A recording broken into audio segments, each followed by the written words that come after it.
Hi food lovers, welcome back to Parthu's వంటశాల.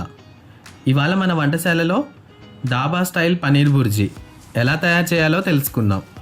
అందుకోసం ముందుగా stove on చేసి ఒక కడాయిలో 2 టేబుల్ స్పూన్ల శనగపిండి వేసుకొని ఒక 3 నిమిషాల పాటు వేయించుకొని తీసి పక్కన పెట్టాలి.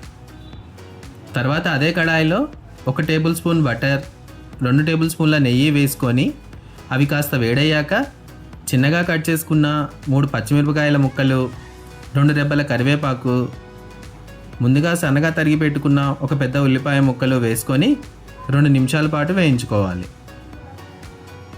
తర్వాత 1 టేబుల్ స్పూన్ అల్లం వెల్లుల్లి పేస్ట్ వేసి ఒకసారి కలుపుకొని 1 టేబుల్ స్పూన్లు కారం వేసి బాగా ఫ్రై చేసుకోవాలి. ఉల్లిపాయ ముక్కలు బాగా మగ్గిన తర్వాత చిన్నగా కట్ చేసుకున్న 3 టమాటాల ముక్కలు, 1 టేబుల్ స్పూన్ ఉప్పు వేసి ఒకసారి కలిపి మూత పెట్టి 5 నిమిషాలు మగ్గనివ్వండి.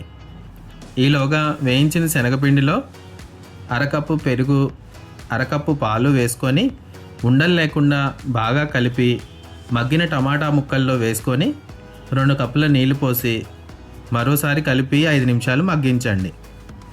5 నిమిషాలు మగ్గిన తర్వాత 1 కప్పు పన్నీర్ తురుము, 1 టేబుల్ స్పూన్ ధనియాల పొడి వేసుకొని మరో 2 నిమిషాల పాటు మగ్గించండి. చివరగా కొంచెం కొత్తిమీర తరుగు వేసుకొని స్టవ్ ఆఫ్ చేసి సర్వింగ్ బౌల్లోకి తీసుకొని సర్వ్ చేసుకోవడమే. అంతే, simple and tasty paneer bhurji ready. దీనిని చపాతీ, పుల్కా, పరోటాలతో కలిపి తీసుకుంటే చాలా బాగుంటుంది. ఇంకెందుకు ఆలస్యం, మీరు కూడా ఒకసారి ట్రై చేసేయండి.